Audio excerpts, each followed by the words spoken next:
All right, welcome back to Business Live, and as we always do, we begin with our summaries tonight, Sandy. Yes, it's been a very busy day. It's been a day full of facts, figures, perhaps some excitements and disappointments as well. We've been talking about the Budget 2019 presentation. So let's take a look at some of the highlights in our summaries tonight.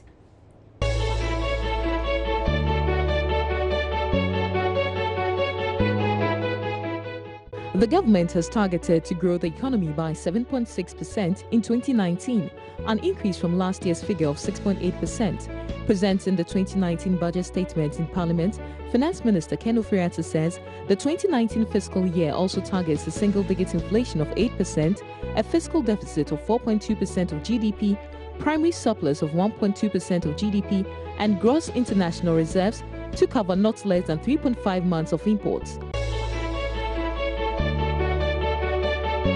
Finance Minister Ken Ofori-Atta has justified his intention to lead a country to subscribe to the rare century bond in the upcoming year. Argentina, Austria, and Mexico are the only countries that have issued a rare bond to finance infrastructure and other projects.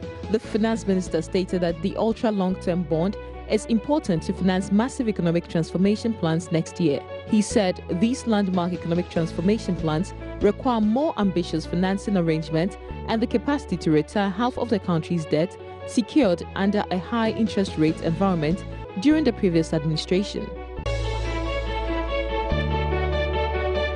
To enable the sector to perform better in 2019 and beyond, the finance minister has disclosed that government will be launching the livestock model of the Planting for Food and Jobs program called Rearing for Food and Jobs. The sole objective of this program is to help increase the production of selected livestock, especially poultry. Government is also strategizing to increase rice yields. Mr. Ofori-Atta says the strategy will be underpinned by making available to farmers improved and certified seeds, subsidized fertilizers, enhanced access to mechanized harvesters to reduce post-harvest losses. Finance Minister Ken Ofori-Atta is hopeful the railway sector will begin to show signs of recovery after several years of setback. According to him, development of railway infrastructure across the country is nearing completion for the sector to be relaunched.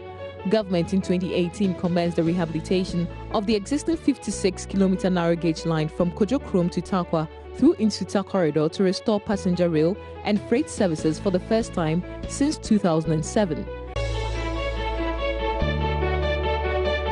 Government has settled about 80% of disgruntled customers of the defunct DK Microfinance who lost their funds after the microfinance collapsed 2 years ago. According to Finance Minister Ken Ofori-Atta, the remaining 20% are in the process to reach an agreement with the liquidator, whilst a fund has been set at the Bank of Ghana to settle them.